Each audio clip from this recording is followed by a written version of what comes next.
السلام عليكم ورحمة الله وبركاته. الحمد لله وكفى وسلام على عباده الذين اصطفى. أما بعد فأعوذ بالله من الشيطان الرجيم. بسم الله الرحمن الرحيم.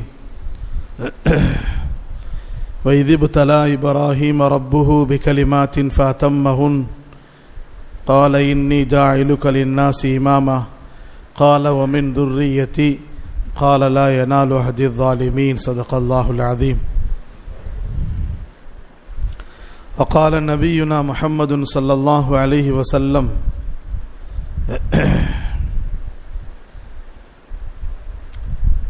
عظموا ضحاياكم فإنها على الصراط متاياكم أو كما قال عليه الصلاة والسلام. اللهم صل على سيدنا محمد وعلى آل سيدنا محمد وبارك وسلم. கண்ணியத்திற்குரிய அல்லாஹ்வின் நல்லடியார்களே, அல்லாஹ் ஜல்ல ஷானஹு தஆலா ஸுல்ஹிஜ்ஜாவுடைய முந்திய 10 நாட்களிலே இபாதத் செய்யக்கூடிய ஜும்மாவுடைய அமலை நிறைவேற்றக்கூடிய பாக்கியத்தை அல்லாஹ் நமக்கு தந்திருக்கிறான். ஸுல்ஹிஜ்ஜாவுடைய 10 நாட்கள் என்பது அல்லாஹ்விடத்திலே பெரிய ஒரு அந்தஸ்து இருக்கிறது.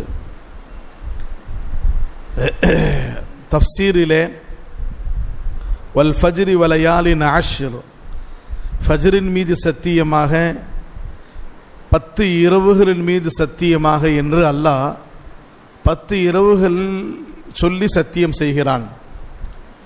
அந்த 10 இரவுகள் எந்த இரவு என்று பார்க்கின்ற நேரத்திலே முஃபஸ்ஸிரீன்கள் ஒரு கருத்து எழுதுகிறார்கள்.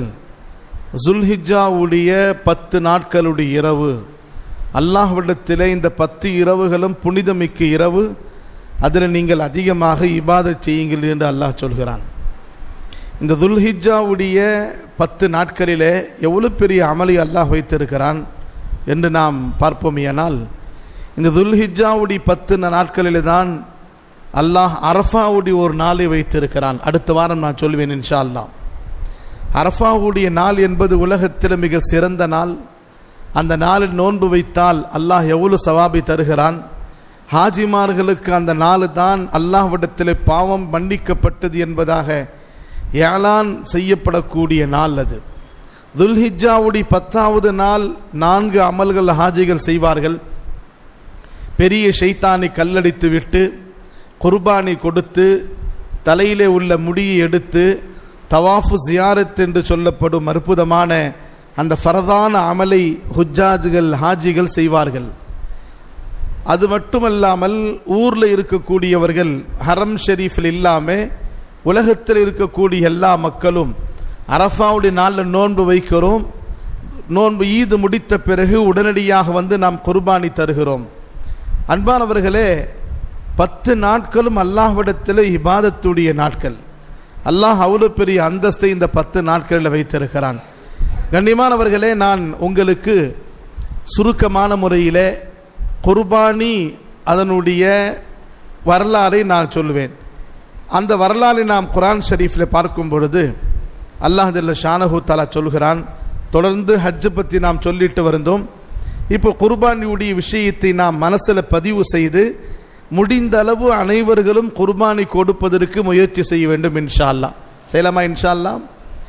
குர்பானி எப்பொழுது அல்லாஹ் இந்த உம்மத்துக்கு கடமையாக்கினான்? குர்பானுடைய வரலாறை முதலாக பார்க்கின்ற நேரத்தில் ஆதம் அலைஹிஸ்ஸலாமுடைய காலத்திலிருந்தே குர்பானி இருக்கிறது. சையதுனா ஆதம் அலைஹிஸ்ஸலாத்து வஸ்ஸலாம் அவர்களுக்கு அல்லாஹ் ஜல்ல ஷானஹு தஆலா 20 அவருடைய மனைவிக்கு 20 பிரசவத்தில் 40 குழந்தை தந்தான். 20 டெலிவரியிலே 40 குழந்தை. ஒவ்வொரு பிரசவத்தில் 2 குழந்தை. அந்த 2 குழந்தையில கூட ஒரு ஆண் குழந்தை ஒரு பெண் குழந்தை பிறக்கும். இப்படியாக 40 குழந்தை அல்லாஹ் ஆதம் அலைஹிஸ்ஸலாமுக்கு தந்தான்.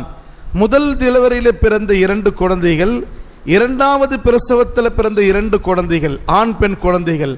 இவர்களெல்லாம் பெரியவர்களாக பாலிகான ஆன பிறகு ஹதரத் ஆதம் அலைஹிஸ்ஸலாமுக்கு ஷரியத் ஒரு சட்டத்தை இறக்குகிறான். நிக்காஹுடைய சட்டத்தை சொல்கிறான் அல்லாஹ். முதல் பிரசவத்தில் பிறந்த காபில் என்ற அந்த நபருக்கும் மகனுக்கும் இரண்டாவது பிரசவத்தில் பிறந்த அந்த பெண்ணுக்கும் திருமணம் முடித்துக் கொள்ளுங்கள். அதாவது என்ன, சகோதர சகோதரிக்கு மத்தியில, பாய் பஹனுக்கு மத்தியில் திருமணம் முடித்துக் கொள்ளுங்கள். இரண்டாவது பிரசவத்தில் பிறந்த ஹாபில் என்ற அந்த நபருக்கும் முதல் பிரசவத்தில் பிறந்த பெண்ணுக்கும் திருமணம் முடியுங்கள் என்று சட்டம் இறக்கும் பொழுது, காபில் முதல் பிரசவத்தில் பிறந்த காபில் அண்ணன் இருக்கிறாதே, அது ஏற்றுக்கொள்ளவில்லை. ஏனென்று சொன்னால், என் கூட பிறந்த சகோதரி அழகாக இருக்கிறாள், ஹாபில் என்ற என்னோட தம்பியோடு பிறந்த சகோதரி கலர்ல கம்மியா இருக்கிறாள், அதனால தான் திருமணம் முடிச்சுக்க மாட்டேன், என் கூட பிறந்த சகோதரி தான் திருமணம் முடித்துக் கொள்வேன் என்று சொன்னார். கண்ணியமானவர்களே, அதற்கு அல்லாஹ் ஷானஹு தஆலா ஒரு ஆஸ்மாயிஷ், ஒரு சோதனை வைத்தான். இருவர்களும் நீங்கள் குர்பானி கொடுங்கள், யாருடைய குர்பானி ஏற்றுக்கொள்ளப்படுமோ அவருடைய அமல் ஒப்புக்கொள்ளப்பட்டது என்று அர்த்தம். ஹதரத் ஆதம் அலைஹிஸ்ஸலாத்து வஸ்ஸலாம் இந்த சட்டத்தை சொல்லும் பொழுது, ஹாபில் இருக்கிறார், சின்னவர் இருக்கிறாரே, ஒரு ஆடு அறுத்து குர்பானி கொடுத்து கரியை ஒரு மைதானத்தில் வைத்தார். காபில் இருக்கிறாரே, விவசாயம் செய்து அறுவடை செய்து அதில் உள்ள தானியங்களை, அரிசி கோதுமைகளை மைதானத்தில் வைத்தார். அந்த காலத்தில் நாம் குர்பானி கறி இப்ப சாப்பிடுற மாதிரி நபி ஸல்லல்லாஹு அலைஹி வஸல்லம் காலத்தில் உள்ள, முன்னால் உள்ள ஆதம் அலைஹிஸ்ஸலாமில் இருந்து ஈசா அலைஹிஸ்ஸலாம் கால வரையும் யார் யாரெல்லாம் குர்பானி கொடுப்பார்களோ அந்த குர்பானி அந்த உம்மத்துக்கு சாப்பிடுவதற்கு ஜாயிஸ் இல்லாமல் இருந்தது. அப்ப என்ன ஆகும், குர்பானி கொடுத்து மைதானில் வச்சுன்னு வானத்தில் இருந்து நெருப்பு அல்லாஹ் அனுப்புவான். யாருடைய குர்பானி கபூலியத் என்று சொல்வாங்களோ, யாருடைய உள்ளத்தில் தக்வா இருக்குமோ அந்த முத்தகியுடைய குர்பானி நெருப்பு வந்து எரித்து சாம்பலாக்கி போய்விடும். அந்த சட்டம் இப்ப இருந்துச்சுன்னா என்ன ஆயிருக்கும், அட சொல்லுங்களேன். அந்த சட்டம் வந்து பனி இஸ்ராயீல், இந்த சட்டம் இப்ப இருந்தா என்ன, நம்ம நபி ரஹ்மத், எல்லா கஷ்டங்களை நீக்குவதற்காக வேண்டி அல்லாஹ் நம் நபியை அனுப்பினான். ஆக அங்க ரெண்டு பேரும், ஒரு பக்கம் தானியம், ஒரு பக்கம் குர்பானி கரி. அல்லாஹ் நெருப்பு அனுப்பினான். சூரத்துல் லந்தனா ஜுசுவிலே அல்லாஹ் சொல்லுகிறான் அந்த அந்த சம்பவத்தை, குர்பானி சம்பவத்தை எப்படி வந்து எரிக்கும் என்பதை அல்லாஹ் சொல்லுகிறான்.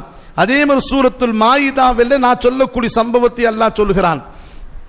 லா யுஹிபில்லா ஜுசுவிலே வந்து அந்த நெருப்பு எரித்து விட்டது.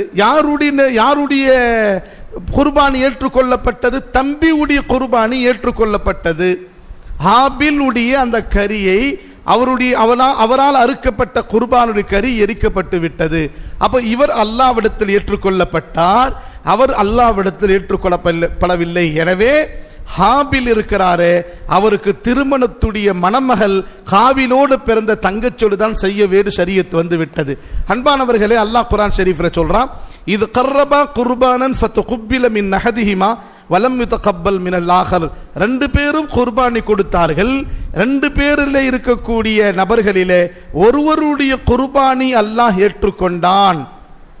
அல்லாஹ் சொல்றான், யாருடைய குர்பான் எல்லாம் ஏத்துக்கிறா அப்படின்னா, இன்னமா யதகப்பலுல்லாஹு மினல் முத்தகீன், அல்லாஹ்வுடைய பயத்தோடு யார் குர்பானி கொடுப்பாரோ, அல்லாஹ்வுக்காக வேண்டி யார் குர்பானி கொடுப்பாரோ அவருடைய குர்பானி தான் அல்லாஹ் ஏற்றுக்கொள்வான். அப்போ குர்பானியுடைய தாரீக், வரலாறு இருக்கிறது, ஆதம் அலைஹிஸ்ஸலாமுடைய காலத்திலிருந்து தொன்று தொட்டு வந்தது. இந்த உம்மத்துக்கு, உலகத்துக்கு ஆமாக, பொதுவாக, மஷூராக, மஅரூஃபாக, பிரபலியமாக எப்பொழுது அல்லாஹ் ஆக்கினான்னு சொன்னால், சையீதுனா இப்ராஹிம் அலைஹிஸ்ஸலாத்துடைய காலத்திலே அல்லாஹ் இது எல்லா மக்களுக்கும் அறிவிச்சு தந்தான். இப்ராஹிம் அலைஹிஸ்ஸலாத்துடைய கிஸ்ஸாக்கள் உங்களுக்கு தெரியும். இப்ராஹிம் அலைஹிஸ்ஸலாம் நம்ரூது மன்னருக்கு எதிராக அனுப்பப்பட்ட நபி அவர்கள். ஈராக்கு நாட்டில் பிறந்தவர்கள், ஈராக்கு நாட்டில் நபியாக இருந்தவர்கள். நம்ரூது சிலை வணங்கியாக மட்டுமல்லாமல் தான் ஹுதா என்பதா தாவா செய்து கொண்டிருந்த நேரத்தில் இப்ராஹிம் அலைஹிஸ்ஸலாத்து வஸ்ஸலாம் அவர்கள்லாம் நபியாக அனுப்பினான். அன்பானவர்களே, அவருடைய அநியாயம் தாங்க முடியாமல், அந்த நம்ரூதுடைய ஜுல்மு தாங்க முடியாமல் அல்லாஹ் ஜல்ல ஷானஹு தஆலா என்ன செய்கிறான், இப்ராஹிம் அலைஹிஸ்ஸலாமுக்கு முல்க ஷாம், சிரியா நாட்டிற்கு ஹிஜ்ரத் செய்ய ஹுக்கும் செய்கிறான். தன்னுடைய மனைவி சாரா அம்மையார் அவர்களை அழைத்துக் கொண்டு இப்ராஹிம் அலைஹிஸ்ஸலாத்து வஸ்ஸலாம் முல்க ஷாம் போவதற்கு வழி, ராஸ்தா எதுன்னா எகிப்து வழியாக உள்ளே போறாங்க. எகிப்து நாட்டில் அந்த காலத்தில் ஜாலிம் பாஷா, அநியாயக்கார அரசன் ஒருவன் ஆண்டு கொண்டிருக்கிறான். அவன் என்ன செய்வான், திருமணம் முடித்த அழகான பெண்ணை பார்த்தால் உடனே அவன் அபகரித்துக் கொள்வான். திருமணம் முடித்து இது யாருன்னு கேட்பான், இது என்னுடைய மனைவி அப்படின்னா அந்த மனைவி பிடிச்சிட்டு போயிடுவான். அதுக்குண்டு அந்த சிரியாக்கு போகக்கூடிய வழியில அந்த நாட்டு அரசன் ஆட்களை நிப்பாட்டி வைத்திருப்பான். அப்ப அந்த வழியா இப்ராஹிம் அலைஹிஸ்ஸலாம் போகும் பொழுது, தன்னுடைய மனைவியை அழைத்து போகும் பொழுது, பெண்களிலே பேரழகியாக இருந்தவர்கள் சாரா அலைஹிஸ்ஸலாத்து வஸ்ஸலாம் அவர்களை பார்த்தோரனே அந்த நாட்டு மன்னனிடத்தில் ஓடி போய் சொன்னாங்க, ஒரு அழகான பெண்ணு போறாங்க, அழைச்சிட்டு வான்னு சொன்னாங்க. அவன் சொன்னான். அந்த ஆட்கள் இப்ராஹிம் அலைஹிஸ்ஸலாம் இடத்துல கேட்டாங்க, இந்த பெண்ணு யாரு? ஆனா அவன்கிட்ட ஒரு பழக்கம் இருந்துச்சுன்னா, என்னுடைய சகோதரி மேரி பான் அப்படின்னு சொன்னா விட்டுருவான், மனைவின்னா பிடிச்சிட்டு போயிடுவான். இப்ராஹிம் அலைஹிஸ்ஸலாம் என்ன சொன்னாங்க, உக்தி, இவங்க என்னுடைய சகோதரின்னாகும். போனான் இவன் யாரு, ஆட்கள் வெளியே போனாங்க. அம்மா கேட்கிறாங்க, என்னங்க சகோதரின்ட்டீங்க? இந்த ஏரியாவிலே இந்த இலாக்காவிலே உங்களை எங்களை தவிர யாரும் இல்லை, திரும்பி பார்த்தாலும் எந்த பெண்ணும் இல்லை, நான் உங்களுக்கு மனைவியா இருக்கிறேன், என்னை பார்த்து சகோதரின்ட்டீங்களே. இதை பாருங்க, என்னை கொண்டு ஈமான் கொண்ட ஒரே நபர் நீங்க தான். நான் சொல்றா, அதனால இஸ்லாமுடைய தர்த்தீபிலே என்னுடைய சகோதரி நீ, இஸ்லாமி பெஹன். அதனால இஸ்லாமி பெஹன் சொல்லி நீயத்தை வச்சுக்கிட்டு என்னுடைய பெஹன் நான் ஒன்னு சொல்லிட்டேன். யார் சொல்றா? மறுபடியும் அவனுடைய சட்டத்தை மீறி, யாரு அவனே, அந்த நாட்டு அரசனை, எகிப்துடைய நாட்டு அரசன் ஃபிரௌனே சட்டத்தை மீறி என்ன செய்தான், அந்த பெண்ணை சாரா அவர்களை அழைத்து சென்றான். அந்த சாரா அலைஹிஸ்ஸலாமினுடைய உடலின் மீது தவறான எண்ணத்தில் கை வைக்கின்ற நேரத்தில் அல்லாஹ் அவனுடைய 2 கை 2 காலுடைய நரம்பு இழுத்து விட்டான். அதாவது அவன் கை கால் வராமல் போய்விட்டான், லஹ்வாவை அடித்து விட்டான் அல்லாஹ். உடனே அவன் கதறுகிறான். அந்த நாட்டு அரசர் கதறு, என்னை மன்னித்து விடுங்கள். ஒது செய்தாங்க, அல்லாஹ்விடத்துல துவா செய்தாங்க, அவனுக்கு ஷிஃபா கிடைச்சிச்சு. மறுபடியும் தவறான எண்ணத்தில் தொட வந்தான் சாரா அலைஹிஸ்ஸலாமே. மறுபடியும் அல்லாஹ் அவனுக்கு அந்த தண்டனை தந்தான். தண்டனை தந்த பிறகு பயந்து விட்டான். பயந்த பிறகு இனிமேல் எந்த தவறும் நான் செய்ய மாட்டேன் என்று சொல்லும் பொழுது சாரா அலைஹிஸ்ஸலாம் அவனுக்கு துவா செய்தாங்க. துவா செய்த பிறகு என்ன செய்தான், அவனுக்கு அல்லாஹ் ஷிஃபா கொடுத்து விட்டான். அதுக்கடுத்து இந்த பெண் சாதாரண பெண் அல்ல, மிகப்பெரிய விலாயத்துடைய பெண்ணா இருக்கிறார் என்று சொல்லி நினைத்துவிட்டு அந்த பாஷா, எகிப்து நாட்டுடைய அரசன், தன்னுடைய மகள், தன்னுடைய பேட்டி 8 வயசு மகள் ஹாஜிரா என்ற பெண்ணுள்ள மகளை சாரா அவர்களுக்கு அன்பளிப்பாக தந்து விட்டார்கள். என்ன செய்தாங்க? அன்பளிப்பாக, இவரை நீங்க அழைச்சிட்டு போங்க, உங்களுக்கு ஹிதுமத் செய்யிட்டவங்க. இப்போ இப்ராஹிம் அலைஹிஸ்ஸலாம் சாரா ஹாஜிரா என்ற அந்த 8 வயசு குழந்தைய முல்க ஷாமுக்கு அழைச்சிட்டு போறாங்க. முல்க ஷாம்ல கொஞ்ச காலம் இருக்கிறாங்க. அங்கும் தாவத்தோடு வேலை செய்கிறார்கள். இவர்கள் வயசுக்கு வந்து விடுகிறார்கள். ஹாஜரா அலைஹிஸ்ஸலாத்து வஸ்ஸலாம் திருமணத்தோடு வயது அடைந்த பிறகு ஹஜ்ரத் இப்ராஹிம் அலைஹிஸ்ஸலாமுடைய மனைவி சாரா என்ன சொல்றாங்க, பல வருடம் ஆச்சு நமக்கு திருமணமாகி, பல வருடம் ஆச்சு திருமணமாகி நமக்கு குழந்தை கிடைக்கல. இப்போ பாருங்க ஹாஜரா அவங்க இருக்கிறாங்க, பாலிக் ஆயிட்டாங்க. என்னுடைய ஹாதிமா, எனக்கு அன்பளிப்பா தரப்பட்ட இந்த ஹாஜிராவை நான் உங்களுக்கு திருமணம் முடித்து தருகிறேன். யார் சொல்றா? சொல்லுங்களேன். சாரா சொல்றாங்க. இப்ப அவங்களே தயாராயிட்ட பிறகு மைனே கபூல் கேதானே, அட சொல்லுங்களேன். சரின்ட்டாங்க. கல்யாணம் ஆச்சு. அல்லாஹ் அவர்களுக்கு குழந்தை தந்தான். சாராவின் மூலமாக குழந்தை இல்லாத இப்ராஹிம் அலைஹிஸ்ஸலாம் ஹாஜரா அலைஹிஸ்ஸலாமின் மூலமாக ஒரு குழந்தை தந்தான். அவர் பேர் தான் இஸ்மாயில். அவர் பேர் தாங்க இஸ்மாயில். அன்பானவர்களே, ஒரே வீட்டில் 2 மனைவி ஒரு குழந்தை இருக்கிறாங்க. பெரிய சம்பவம். இப்ப அல்லாஹ் ஜல்ல ஷானஹு தஆலா நபிமார்களும் நபிமார்களுடைய மனைவிமார்கள் உம்மத்துடைய அம்மாக்கள், உம்மத்துடைய உம்மஹாத்துல் முஃமினீன்கள், எல்லாத்துக்கும் ஐடியலா இருக்கக்கூடியவர்கள் தான் நபிமார்களுடைய மனைவிமார்கள். 2 மனைவிக்கு மத்தியில் எந்த விதமான பிரச்சனைகள் வரக்கூடாது என்பதற்கு அல்லாஹ் என்ன செய்தான், இருவர்களை பிரிக்க சொன்னான். என்ன செய்தான்? இப்ராஹிமே, உங்களுடைய மனைவி ஹாஜிரா அவர்களை அழைத்துக் கொண்டு குழந்தையோட நீங்கள் மக்காவுக்கு செல்லுங்கள். இப்ராஹிம் அலைஹிஸ்ஸலாம் அழைச்சிட்டு வந்தாங்க. நேரா மக்காவுக்கு வந்தாங்க.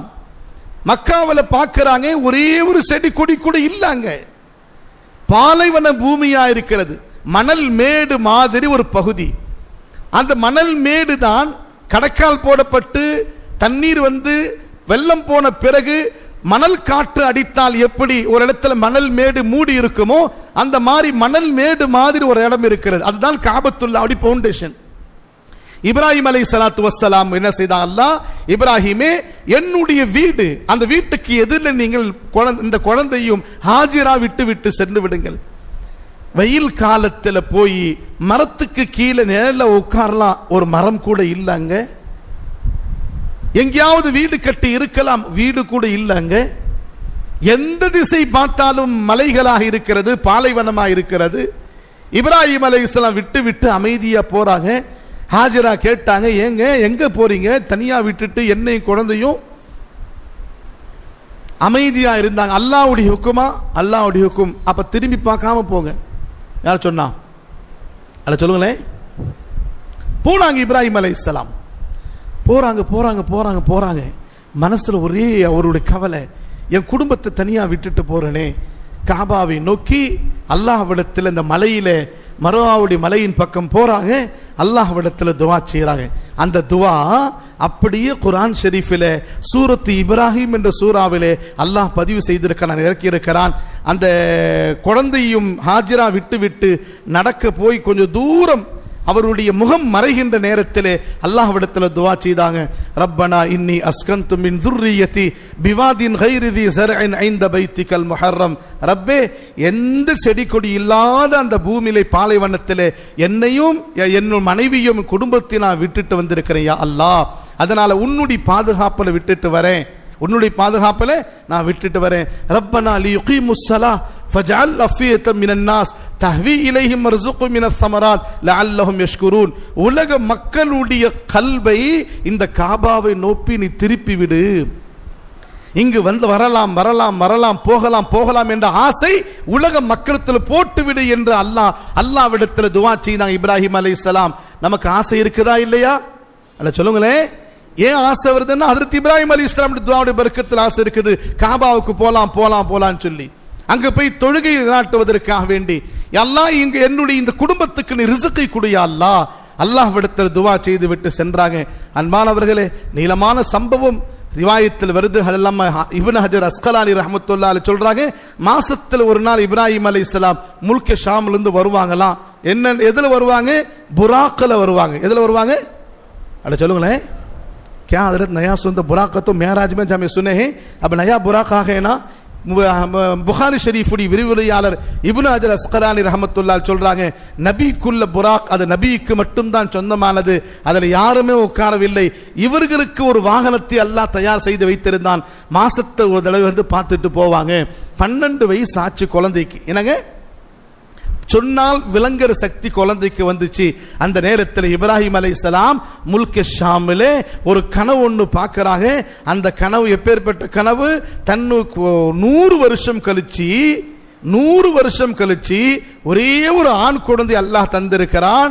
அளவுக்கு அதிகமாக பிரியம் வைத்த அந்த குழந்தையின் மீது அன்பு காட்டுறாங்க இப்ராஹிம் அலைஹிஸ்ஸலாம். ஹாஜரா அலைஹிஸ்ஸலாமோ அப்பேற்பட்ட குழந்தைய கனவுல குர்பானி கொடுக்கிற மாதிரி பார்க்கறாங்க. சூரத்து சாஃபாத்ல அல்லாஹ் சொல்றான், கனவுல கொடுக்கிற மாதிரி பார்க்கறாங்க. முதல் தடவை கனவுல பார்த்தாங்க, இது மாமூல் கனவா இருக்கும், விட்டுட்டாங்க.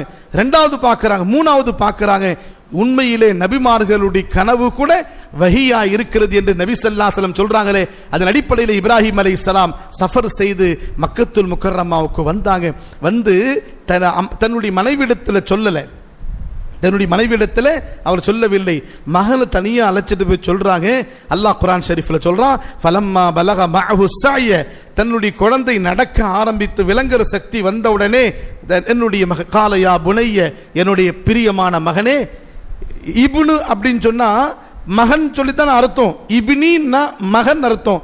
அரபில யா புனைய அப்படின்னு சொன்னா என்னுடைய பிரியமான மகனே, என்னுடைய பிரியமான மகனே, நான் 3 நாட்கள் கனவு பார்த்தேன்பா, உன்னை குர்பானி கொடுக்கிற மாதிரி நான் பார்த்தேன் அப்படின்னு இப்ராஹிம் அலைஹிஸ்ஸலாத்து வஸ்ஸலாம் சொல்றாங்க மகனிடத்தில்.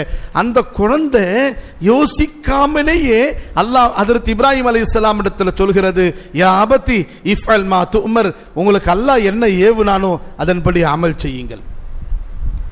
ஹஜ்ரத் இப்ராஹிம் அலைஹிஸ்ஸலாம் குர்பானி கொடுக்கக்கூடிய மினாவுடைய மைதானத்துக்கு அழைச்சிட்டு போறாங்க இஸ்மாயில் அலைஹிஸ்ஸலாத்து வஸ்ஸலாம்.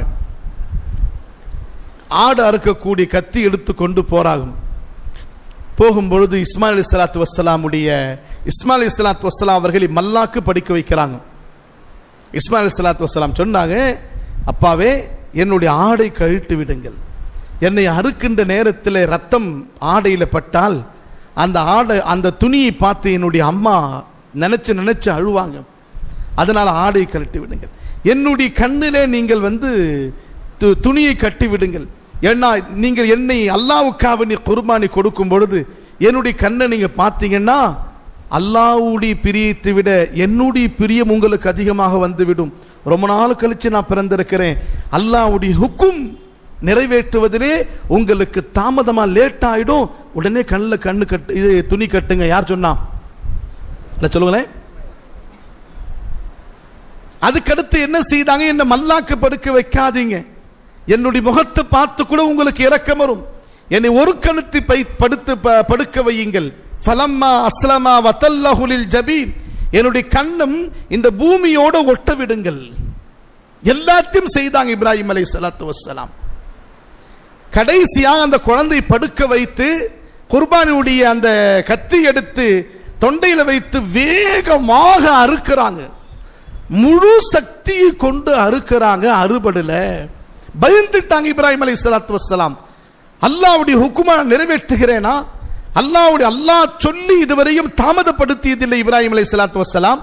அப்படி இருக்கு என்னால் ஏன் முடியல?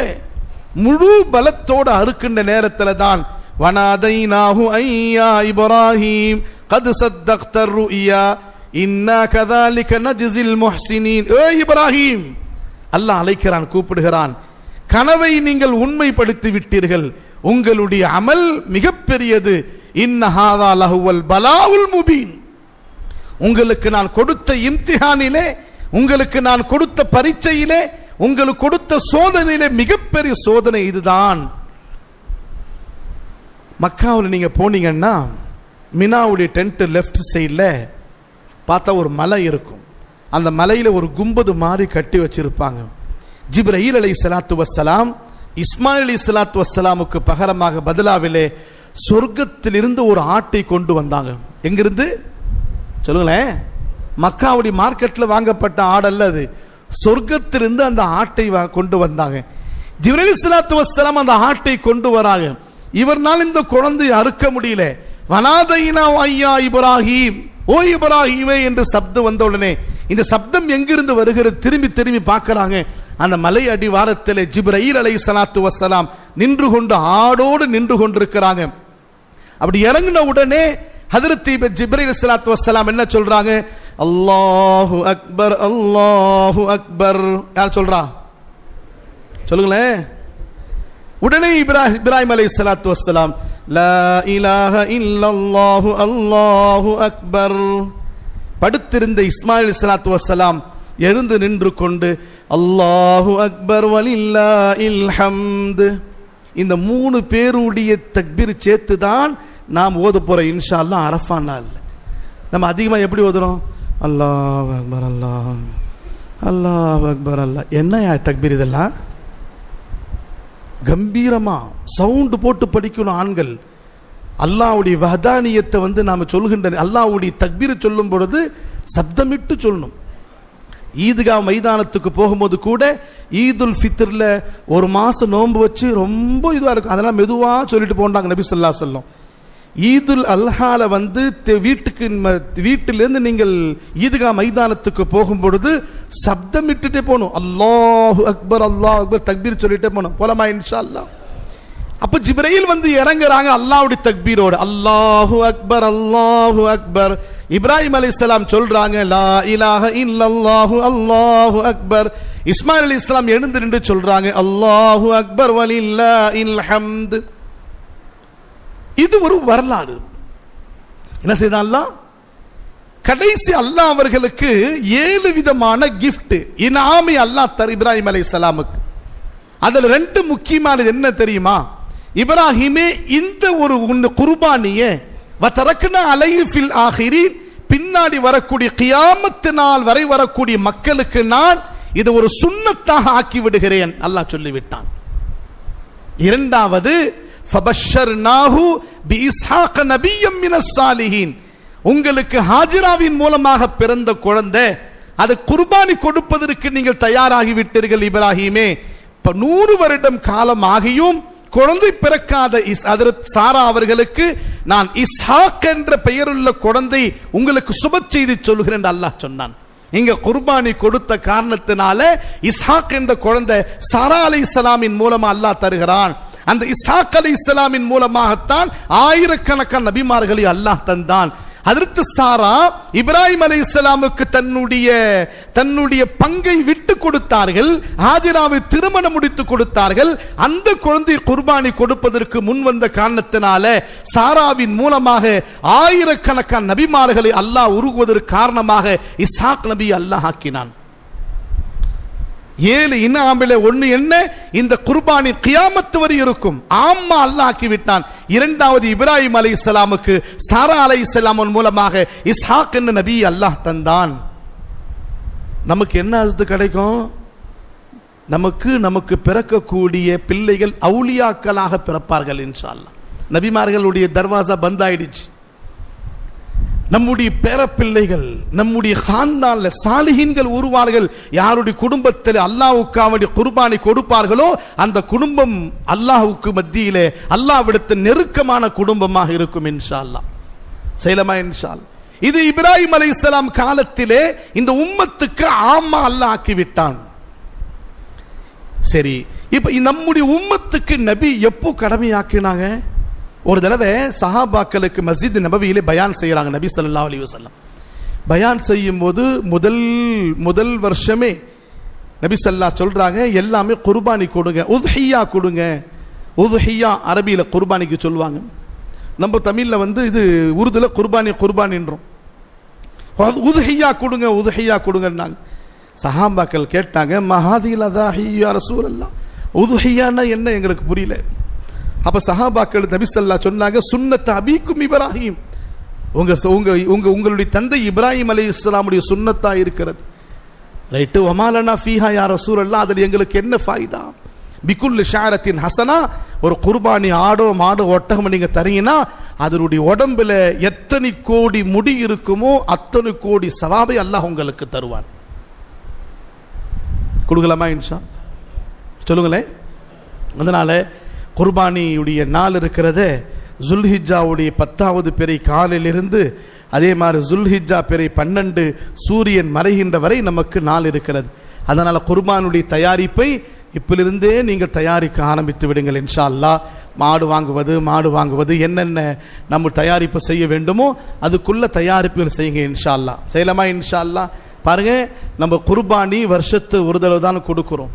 அந்த இபாதத்து அல்லாஹ்வுக்கு மிக நெருக்கமான இபாதத்து. இது உலகத்திலேயே முஸ்லிம்களுக்கு அல்லாஹ் ஜல்ல ஷானஹு தஆலா வருஷத்து 2 ஈது தான் தந்திருக்கிறான். ஒரு ஈது ஈதுல் ஃபித்ர், நோன்பின் மூலமுடைய அல்லாஹ் தந்திருக்கிறான். நோன்புடைய கடைசி நாள் முடித்துவிட்டு அல்லாஹ்விடத்தில் இபாதத் செய்ய வந்திருக்கிறோம். குர்பானி 9 நாள் இபாதத் செய்துவிட்டு 10வது நாள் அல்லாஹ்விடத்தில் தொழுதுவிட்டு குர்பானி கொடுக்க போகின்றோம். இதை நாம் சிறப்பான முறையில் செய்யணும் இன்ஷா அல்லாஹ்.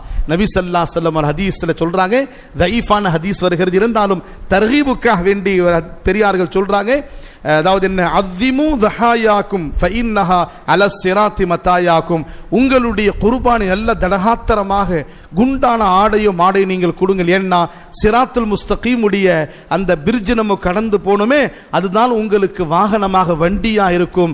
அதனால நீங்கள் நல்ல ஆடை மாடை வாங்கி கொடுக்கலாமா இன்ஷா அல்லாஹ்? நம்ம தர்கீப்ல சொல்றது என்னன்னா 7 பேர் ஏறி உட்கார்ந்து போனதுல எதுல சொல்லுங்களேன், எதுல பாய்? அந்த ஒரு மாட்டில் 7 பேர் கொடுக்குறோம் அப்படின்னு 7 பங்குன்னா அது எந்த அளவுக்கு தரகாத்தனக்கு 7 பேர் உட்கார்ந்தா கூட அது எடுத்துட்டு போற மாதிரி இருக்கணும். அந்த மாதிரி கொடுக்கணும். 7 பேர் சேர்ந்து மாட்டை எடுத்துட்டு போக கூடாது. அட சொல்லுங்களேன், 7 பேர் ஹஜ்ரத் அமௌட்டா உனக்கு அமௌட்டா தாத்தா அதை எடுத்துனுவான். இது ஒரு 15 வருஷத்துக்கு முன்னாடி நம்முடைய மஸ்ஜித் நான் தொடர்ந்து ஒரு மாசம் பேசிட்டு கம்பராக்கு போயிட்ட பிறகு ஒருத்தர் வந்தார், ஹஜ்ரத் ஒரு மசாலா சொல்லுப்பா என்ன விஷயம், அது நீங்கள் சொன்னீங்களே நல்லா தடகாத்திர மாடு வாங்கி கொடுக்கணும்னு சொல்லி அது 7 பேர் उकांद போற மாதிரி இருக்குன்னு சொன்ன कई को हजरत उसे तकलीफ देना हमें मेरा दिल में क्या आता तो एक जने बेड को जाकर छोड़ दे लगा देना एक जना उसमें बैठ जाना जाको पुलसरात के रास्ते में जाकर छोड़ डाल के फिर आको फिर जाना फिर आको हाँ ना कई को तकलीफ देना हमें दिल में आता क्या भी समझ में लाने இப்போ அசத்து கோவம் வருமா வராதா சொல்லுங்களேங்க கோவம் வரும் தான் நான் என்ன சொன்னேன் இது வந்து மேல் விஷயத்தோட ஹைவே ரோடு இல்லை புல்சிராத் முஸ்தகிம் பிரிட்ஜ் இருக்குது பெங்களூரு இது பெங்களூரும் நம்ம மெட்ராஸ் ஹைவே ரோடு இல்லை அது ஒன் வே தான் யூட்டர்ன்லாம் பண்ண போனா போயிட்டு தான் அது 6 जने छोड़ डालो एक जने पकड़ चल जाएगा वो டவுட் வருது பாருங்க எப்படி நம்ம ஏன் தர்கீப் கொடுக்குறோம்னா நல்ல மாடா வாங்கி கொடுங்க एक 13,000 में अच्छा बैल देखो 13,000 என்ன கிடைக்குமா அட சொல்லுங்களேன் கொஞ்சம் கொஞ்சமா நீங்க குர்பானி கொடுக்குறோம் அப்படின்னு சொன்னா கொஞ்சம் கொஞ்சமா நம்ம சேர்த்து வச்சு நல்ல மாடா கொடுக்கணும் இன்ஷா அல்லாஹ் நம்ம சார்பாக நம்ம பெற்றோர்கள் சார்பாக நம்ம பிள்ளைகள் சார்பாக அடுத்த மாசம் மசாயில்லாம் அடுத்த வாரம் மசாயில்லாம் சொல்லுவோம் இன்ஷா அல்லாஹ் நல்லா கொடுக்கலாமா இன்ஷா அல்லாஹ் இதுதான் உங்களுக்கு சுருக்கமான வரலாறு ஆதம் அலைஹிஸ்ஸலாம் காலத்திலிருந்து இப்ராஹிம் அலைஹிஸ்ஸலாம் காலம் வரையும் இப்ராஹிம் அலைஹிஸ்ஸலாம் காலத்தில் இந்த குர்பானி எப்படி அல்லாஹ் ஜல்ல ஷா உம்மத்துக்கு ஆக்கினான் நம்முடைய உம்மத்தில் எப்படி கடமையாடுச்சு என்பதை உங்களுக்கு சுருக்கமாக தெளிவாக சொல்லப்பட்டிருக்கிறது மனசுல பதிய வையுங்கள் வாழ்க்கையில் அமல் செய்யுங்கள் இன்ஷா அல்லாஹ் சேலமா இன்ஷா அல்லாஹ் வாஹிரு தாவானா அல்ஹம்துலில்லாஹி ரப்பில்